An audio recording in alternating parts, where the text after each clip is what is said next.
पंखे को बंद करो। फैन की आवाज आ रही है? आ रही है।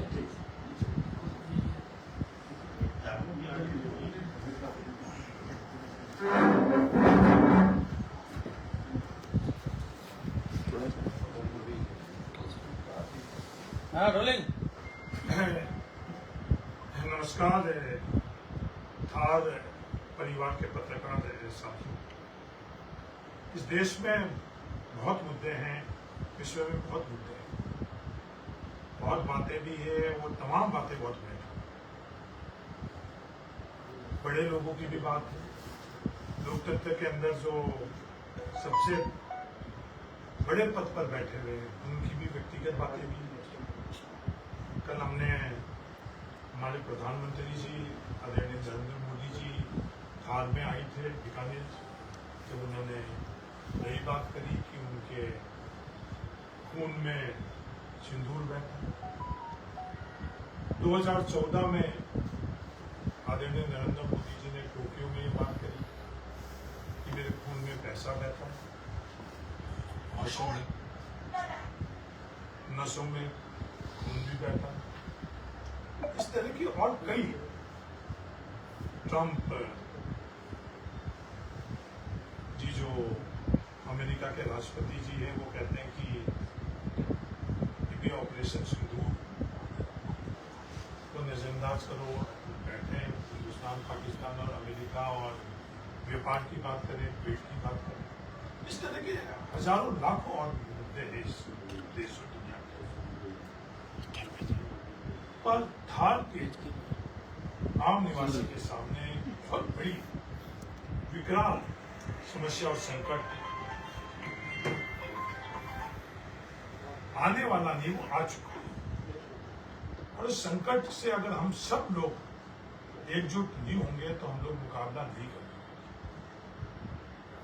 मेरा निवेदन है तमाम जनप्रतिनिधियों से, तमाम राजनीतिक दल के लोगों से, सामाजिक लोगों से, हर थार के नागरिक से कि थार पुकार रहा है, अपन लोग एकजुट होकर इस समस्या के संदर्भ में अपन पहले तो इसको जाने की समस्या है क्या, फिर मिल बैठकर अपन लोग तय करें कि समस्या का समाधान अपन सामूहिक तौर पर क्या कर सकते हैं।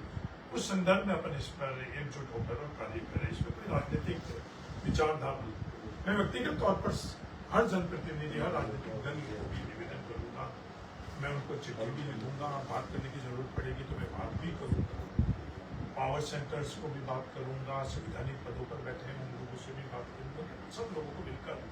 और जो ये समस्या आ चुकी है, जो मेरी समझ है वो समझ भी आपके माध्यम से मैं इन लोगों तथा के लोगों और विशेषकर जो जनप्रतिनिधि आज्ञावान लोग हैं उन तक पहुंचाने का आज मैं प्रयास करूंगा। ये समस्या है कि ये जो ट्रांसमिशन लाइन से जो बिजली की लाइन है, ये बिजली की लाइन से बिजली की उत्पादन में से जुड़ी हुई समस्या ही नहीं है। ये ट्रांसमिशन के माध्यम से हम लोगों को आने वाले समय के अंदर ये थार में प्रकृति का जीवन और इंसान का जीवन, मानव जीवन दोनों के लिए बहुत बड़ी चुनौती।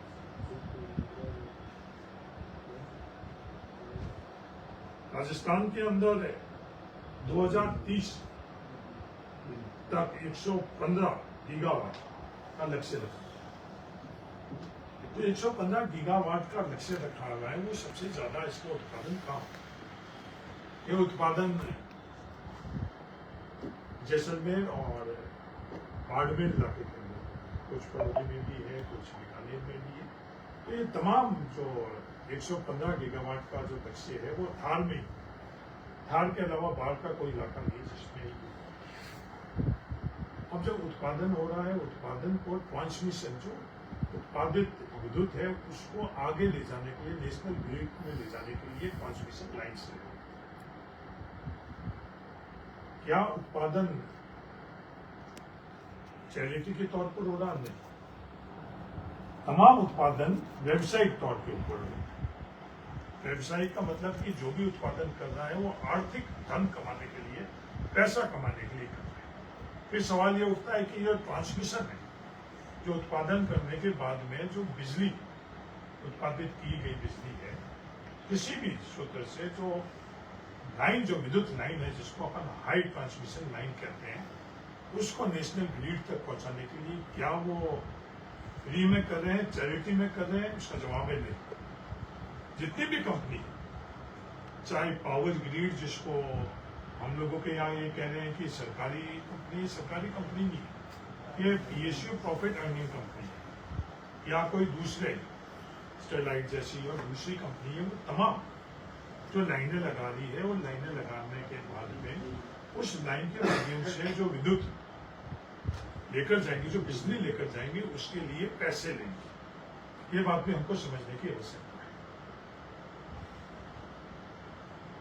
पर आज हो क्या है, पहले भी अपन सब लोगों ने इसके संदर्भ में बात की, ये पॉलिसी बनेगी, पॉलिसी पर्याप्त है।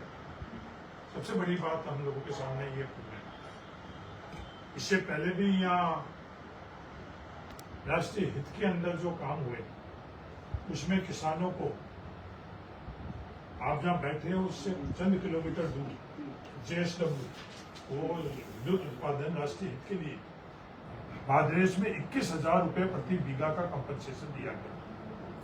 और उसी फील्ड के अंदर जब आप सब लोगों का सहयोग, ये मैं नहीं कह रहा हूं कि मैंने करवाया, सभी का सहयोग रहा, उसमें पत्रकारों का भी सहयोग रहा, किसानों का भी रहा, प्रशासन का भी रहा, सरकार का भी रहा, मैं उसका श्रेय मैं नहीं ले रहा।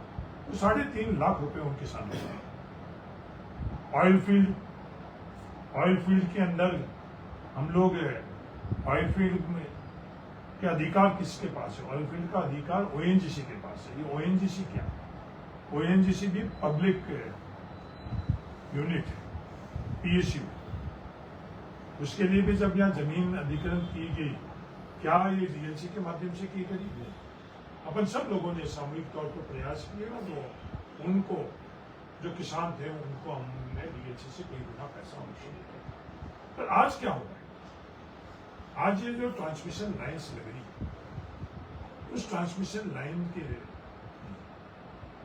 क्या कानूनन तौर के ऊपर हम लोग यहाँ नीचे धरातल में जो प्रक्रिया अपना रहे हैं वो सही है, गलत है? सबसे पहले सवाल ये, पहली बात तो ये क्या कानून है? ये सबको ये कहते हैं कि साहब ये कानून है, भारत सरकार का कानून है। हाँ, अब धार के लोग भी पढ़ लेंगे, धार के लोग IAS भी बन गई है, धार के लोग दूसरे क्षेत्रों के अंदर, तो हम लोगों को भी पता कानून क्या है। जिस टेलीग्राफ एक्ट की ये बात करते हैं, उस टेलीग्राफ एक्ट को ईमानदार से यहाँ लागू कर रहे हैं? नहीं। मैं सरकार और प्रशासन को ये कहना चाहता हूँ, ये सवाल करना चाहता हूँ कि आप उसको लागू कर रहे हो? उसका उत्तर है नहीं। ये टेलीग्राफ एक्ट है क्या?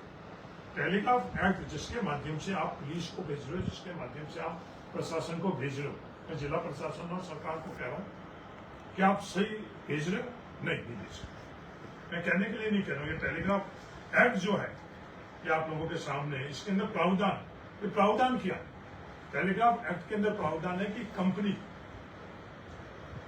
अगर काश्तकार सहमत नहीं होता है या काश्तकार, उन दोनों में से किसी को इस लाइन के लिए और ट्रांसमिशन के जो पोल है उसके लिए अगर आपत्ति होगी तो वो जिला कलेक्टर के पास अपील करता है।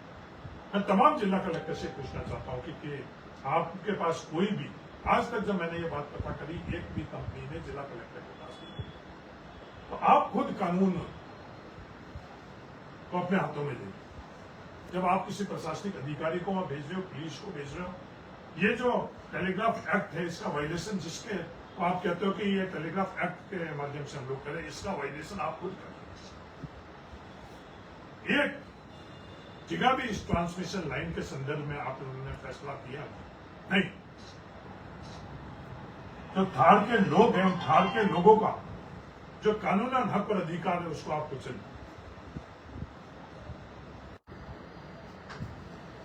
आज आप पूरी दुनिया अच्छी तरह से जानती है, ये हम लोगों के लिए कलंक की भी बात है कि वो व्यक्ति हमारे धार का ही है। तो व्यक्ति धार का होने से क्या, जो व्यक्ति प्रशासनिक अधिकारी रहते हुए पोखरण के अंदर रंगे हाथ पैसे लेते हुए पकड़ा गया, उस अधिकारी को या जिला प्रशासन आदेश निकालकर गैर कानूनन अधिकृत कर। आदेश की भाषा आप देखो, आदेश की भाषा क्या है?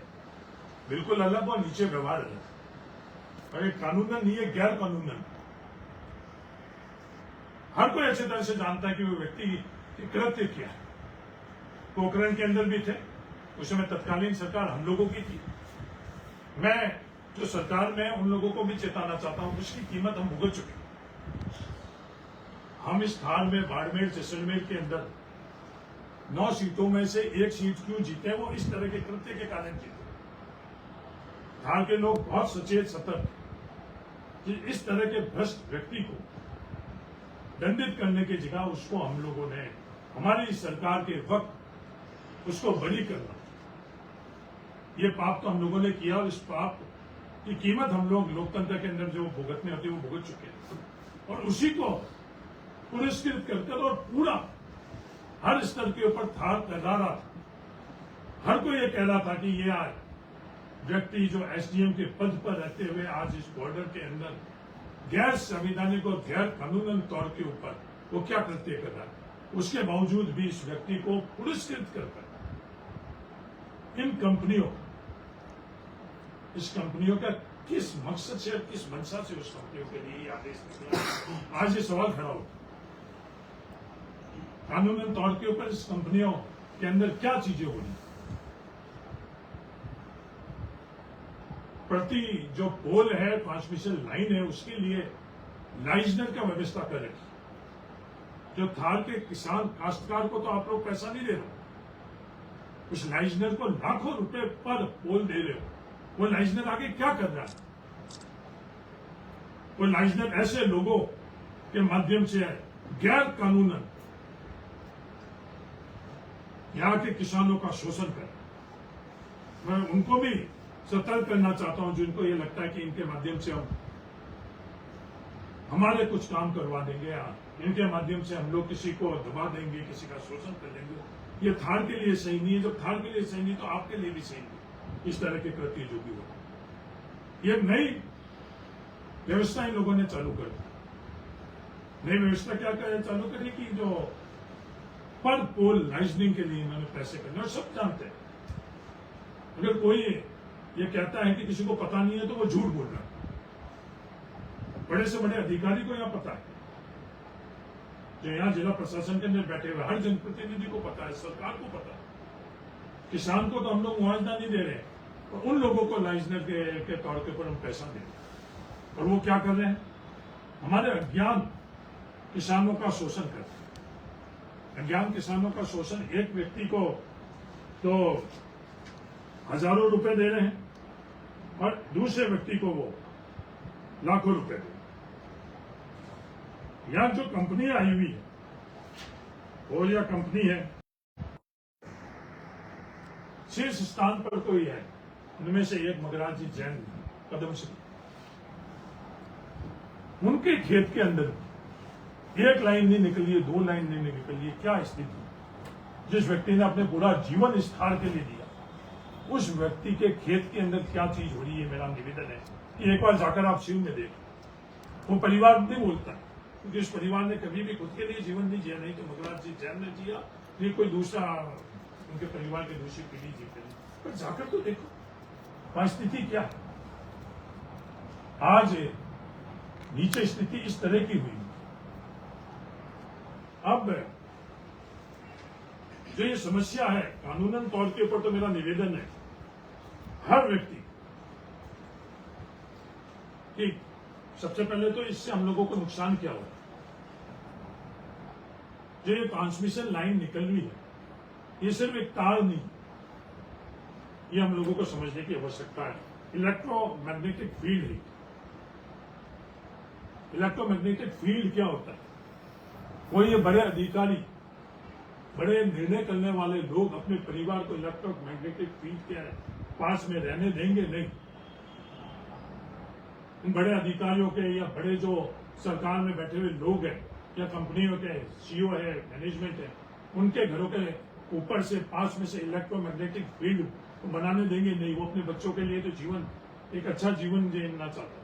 और हमारे थार के अंदर वो इलेक्ट्रोमैग्नेटिक फील्ड के माध्यम से आने वाले समय में जो बीमारियों में शारीरिक तौर के ऊपर, मानसिक तौर के ऊपर वो जो हम लोगों को कीमत चुकानी पड़ रही है, वो कल्पना से बड़ा होगा। ये एक दो लाइनें नहीं निकलेगी, मैं बड़ी जिम्मेवारी से बोल रहा हूँ।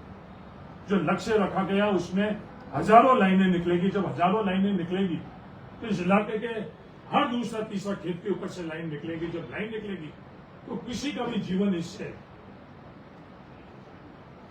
अलग नहीं रहेगा। हर किसी के जीवन के अंदर प्रत्यक्ष अप्रत्यक्ष के तौर पर हम लोगों को सुकून, शांति, प्रकृति, सभी प्राकृतिक आपदा के बावजूद भी हमारे परिवार सैकड़ों वर्षों से इस थार में क्यों रह रहे? हमारे परिवार नहीं रह सकते थे हरे भरे इलाके के अंदर? गंगा यमुना के तट के ऊपर परिवार नहीं रह सकते थे? हमारी परंपरा थी जिस पर हमें गर्व है, हमारी संस्कृति थी, हमारी जीवन शैली थी। सभी प्राकृतिक आपदा के बावजूद भी हम लोग इस थार में रहते थे। हमारे पास प्राकृतिक संसाधन नहीं थे, आर्थिक संसाधन नहीं था, पर हमारे जीवन जो स्वर्ग से जीवन, हम दुनिया के लिए उदाहरण देते कि अगर जीवन का स्वर्ग से तो इस थार का है, वो जीवन हम लोगों से छीन लिया। ये एक साधारण सी परिस्थिति नहीं, बड़ी असाधारण सी परिस्थिति। काश्तकारों को पता नहीं, एसडीएम जैसे पद पर रहे हुए व्यक्ति काश्तकारों को कहीं, तो उन काश्तकारों को क्या पता है? पुलिस भेज दी जाती है गैर कानूनन ढंग से। मैं तीसरी बार ये दोहरा रहा हूं, गैर कानूनन ढंग से, क्योंकि जिस टेलीग्राफ एक्ट की आप बात कर रहे हो, टेलीग्राफ एक्ट की को भी मैं आप लोगों को बताऊंगा। और आज लैंड होल्डिंग कितनी रह गई? प्रति व्यक्ति हम लोगों के पास जमीनें कितनी रही है? कई काश्तकारों के पास तो ज्यादा है। हमारे जो सबसे वंचित वर्ग है, आज हमारे भीलों के पास, मेघवालों के पास कितने बीघा जमीन रही है? आज बंटवारा करें तो उनके पास औसतन 2-2, 3-3 बीघा जमीन हम लोगों के पास में नहीं। मैं कहने के लिए नहीं कह रहा हूं, चलो आप इस लाइन के संदर्भ में कहीं भी चलो, आपको पत्रकार साथी को लेकर चलता हूं मैं, एनडीकेडी के अंदर से ये लाइन निकल गई। उन भीलों और मेघवालों के पास जमीन कितनी रही है और वो जाएंगे कहाँ? जब ये इलेक्ट्रोमैग्नेटिक फील्ड रह जाएंगे, उसके नीचे कोई भी पक्षी नहीं उड़ सकता।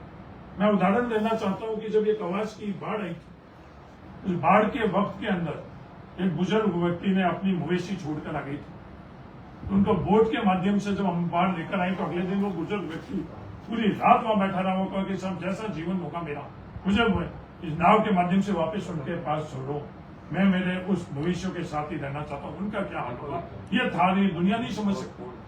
दुनिया तो अपने जीवन को लिए कुछ भी कर लेगी, पर थार के लोग अपने साथ साथ इनको जो प्राकृतिक चीजें हैं, मवेशी है, पेड़ पौधे, पंछी, इन सबके लिए हम लोग व्यवस्था आज तक करते हैं।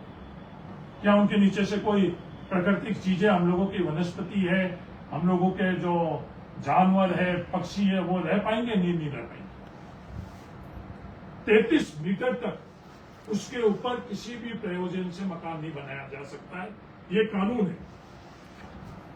आज कोई नहीं पूछ रहा थारवासियों आपसे, कल आपस के विवाद के अंदर कोई भी, मैं सिर्फ राजस्व के कर्मचारियों की बात नहीं कर रहा, कोई भी व्यक्ति जब ये बात करेगा कि ये आपका मकान ढाणी बनी हुई है, ये गैर कानूनन है, तो हकीकत के अंदर अपन लोगों का वो जो ढाणी और मकान है जो 33 मीटर के अंदर बना हुआ, वो गैर कानूनन नहीं रहेगी, तो अपन लोग जाएंगे क्या?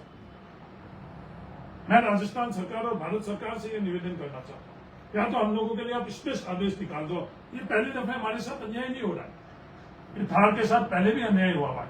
जिस दिन ये फेंसिंग हुई, फेंसिंग से उस तरफ खातेदारी जमीन की तमाम, आज भी हम लोगों के नाम से वो खातेदारी जमीन है पाकिस्तान बॉर्डर की उस तरफ, पर वहां हम लोग नहीं जा पा रहे। उससे पहले हमारा परिवार रहता था, आज वहां रह भी नहीं सकता। वो परिवार सबके सब अपनी लाखों बीघा जमीन छोड़कर आज यहाँ आवास थे, वो आवास भी नहीं। या तो आप भारत सरकार और राजस्थान सरकार ये नो मैन लैंड कर दो, कम से कम आप सच्चाई तो हम लोगों को बोलो कि यहाँ पर आप नहीं रह सकते हो तो कहीं और जाइए। फिर ईमानदारी भी आप लोग नहीं रखते। तो मेरा निवेदन है, जो इस तरह की स्थिति हुई, मेरे जीवन के अंदर भी इस तरह की स्थिति के अंदर बहुत है, इसके हल है। कुछ मैं आपको साझा कर लेता हूं और बाकी सभी मिलकर जो हल थार निकालेगा मैं उनके साथ में रहूंगा। क्योंकि ये लोग क्या क्या कर रहे हैं वो अपन सब लोगों को पता। ये हमारे साथ भैया के अंदर जब ये पूरा प्रकरण हुआ तो थार के साथ वादा किया था उन्होंने। वो चंद लोग नहीं बैठे थे धरने के अंदर, भैया के नागरिक नहीं बैठे थे, हम लोगों के से वादा किया था, थार से वादा किया था कि उसको ओरन के अंदर दर्ज कराएंगे, पर आज भी ओरन के अंदर दर्ज नहीं कर। आज मैं जब आपसे बात कर रहा हूं, इस तरह से कहेंगे कुछ और करेंगे कुछ। इन कंपनियों से और जो पीछे जिनके पास मनसा, इनसे अपन सब लोगों को सावधान रहना चाहिए और एकजुट होकर और अपन को इसका मुकाबला करना चाहिए। मैं कोई इंतजार कर रहा था मैं कि कोई इस संदर्भ में आज्ञावान हुई, और कोई नहीं हुआ, तो इसलिए मजबूरन इसमें कोई राजनीतिक माइलेज लेने के लिए नहीं। कोई भी भारतीय जनता पार्टी का कोई व्यक्ति अगर इसका नेतृत्व करना चाहता है तो मैं उसका नेतृत्व स्वीकार करता हूँ। निर्दलीय कोई भी नेतृत्व करना चाहता है मैं उसका नेतृत्व करने के लिए स्वीकार। मैं एक व्यक्ति के तौर पर, भारतीय नागरिक के तौर पर जितनी मेरे पास समझ है, ताकत है, मैं उसके पीछे लगाकर इस समस्या का समाधान करना चाहता हूँ। यहाँ थार के अंदर दूसरी व्यवस्था भी, हिंदुस्तान में दूसरी व्यवस्था भी, ये पीएसयू जिसकी बात कर रहे हैं, उनके अंदर जब बीएसएनएल का टावर लगता है या ओएनजीसी की जमीन ली जाती है तो उसमें किराया नहीं देते, किराया देते हैं। तो क्या ये विकल्प के लिए हम लोगों को आपस में चर्चा करके एकजुट होना चाहिए, नहीं होना चाहिए? फिर उसके बाद इन परिवार के लिए हम लोगों को हर साल वहां से खेती से कुछ नहीं मिलता, कई सालों के अंदर एक फसल मिलती है। दुनिया जयपुर में बैठे हुए, दिल्ली में बैठे हुए लोगों को नहीं पता। जब ये गजट नोटिफिकेशन, एक और बात, महत्वपूर्ण बात, कि जब ये गजट नोटिफिकेशन निकालते हैं उस वक्त भी गलत मंशा से ये लोग उन काश्तकार का खसरा भी उल्लेखित नहीं करते। उसके पीछे इनका मकसद क्या? इनका मकसद ये है कि कानूनन तौर के ऊपर वो व्यक्ति, वो काश्तकार कानूनन प्रक्रिया में नहीं जाए, सिर्फ गांव का नाम लिखते हैं।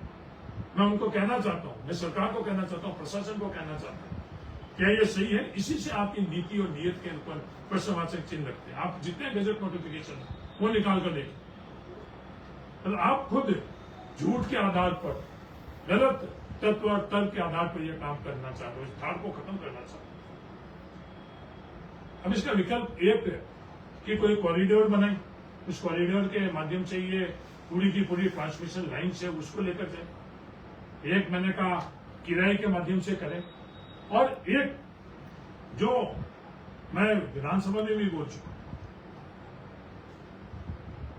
यूवीडीएस, ultra high voltage direct current, जो हमारे देश के अंदर ही नहीं, या आगरा से दिसपुर के अंदर ये लाइन लग चुकी है हिंदुस्तान में, बिल्कुल हमारे वो राजस्थान से भी होती जा रही। इस तरह की जो नई टेक्नोलॉजी आ गई, उसके बावजूद ये पुरानी टेक्नोलॉजी से आप लाइन लेकर, अब सवाल ये उठता है कि इस टेक्नोलॉजी से आम काश्तकारों को क्या होगा? आम काश्तकार को 5 गुनी ज्यादा लाइन की जगह जहां 5 लाइन निकलेगी, उसमें हमारा नुकसान 20% रह जाएगा। तो मैं कहने के लिए नहीं, जो भी टेक्निकल लोग हैं उनको अच्छी तरह से पता कि इसके माध्यम से कितना वोल्टेज जाएगी और कितना, आज 765 के करीब है और वो 200 केवी के करीब उस लाइन से जाने। क्या हमारा हक नहीं है? ये आवाज कौन उठाएगा? ये फैसला कौन करेगा इस धार के लिए? ये कंपनसेशन की बात कर रहे हैं, व्यक्तिगत कंपनसेशन में मेरे पास विकल्प है कि क्या जो ये अन्याय हो रहा उन काश्तकारों के साथ बैठकर और मैं आवाज उठाऊं, या लोकतंत्र के अंदर जो संविधान के अंदर जो हम लोगों को हक और अधिकार है कि मीडिया के मार्फत से जो जानकारी उसको करो। तो मैंने जो संविधानिक जो मार्ग था कि आप लोगों के माध्यम से करो। अगर मैं उन लोगों के साथ बैठता तो 2-4 जनों को, जैसे उन लोगों ने 3 लाख रुपए करा, तो उन लोगों को 2, 4, 10, 20, 50, 100 लोगों को दिला सकता था। CSR के नाम के ऊपर ये बातें गलत कर रहे। हमारे लिए, सबके लिए श्रद्धा का केंद्र है बाबा गरीबनाथ जी। उस मंदिर के लिए भी उन्होंने जो बातें करी वो आज है। हमें आते वक्त मैंने ये वापिस बात पता करा कि उनके लिए उन्होंने किया जो वादा किया था। उन धार्मिक आस्थाओं को भी इन लोगों से कुछ नहीं कहा। किसने कहा? थोड़ी, वो इन कंपनियों ने कहा। किसी के लिए करें, हिंदू के लिए करें, मुसलमान के लिए करें, बाबा गरीबनाथ जी भी हम लोगों के सबके लिए है, ब्रह्मा जी में कर ले, नागाना में कर ले, क्या ही करें।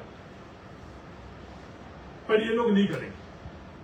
CSR का पैसा लिए कहाँ खर्च करना है वो अलग बात है, वो बिल्कुल मुद्दे अलग है, उसके संदर्भ में बात नहीं करना चाहता। मेरा आप सब लोगों के माध्यम से ये निवेदन है कि आओ, मैं व्यक्तिगत तौर पर हर जनप्रतिनिधि को आज बैठकर चिट्ठी भी लिखूंगा। बहुत समस्या, पानी की भी समस्या है, बिजली की भी समस्या है, हजारों समस्या है, पर ये थाल खत्म हो जाएगा इन ट्रांसमिशन लाइन से। इस चीज को समझने की आवश्यकता है, और जो भी नेतृत्व करेगा इस विषय के ऊपर उसका नेतृत्व के अंदर एक कार्यकर्ता के तौर पर तो थाल को इन सबसे ऊपर उठकर और थाल एकजुट हुई। ये मेरा आप सब लोगों के माध्यम से ये बात करनी है, और ये बहुत गंभीर है। थाल के अस्तित्व का सवाल है। व्यक्तिगत तौर पर हमारे लिए कुछ एक शब्द बोलता तो हमको कितना बुरा लगता है, हमारे परिवार के लिए, हमारी जाति के लिए, धर्म के लिए, तो ये पूरे के पूरे थाल के लिए है। इसको समझो, सब एकजुट होकर इस मुहिम के अंदर जिसको नेतृत्व करना है, मैं आपके माध्यम से वापिस दोहरा रहा हूं, आओ आप नेतृत्व करो, मैं आपके साथ में रहूंगा। ये थाल आपके थाल के अंदर हम थाल परिवार में जाएंगे, उनको सच्चाई बताएंगे, उनको जागृत करेंगे, और अपन एकमुष्ट होकर सब मिलकर और थाल को बचाएंगे। धन्यवाद। जय हिंद।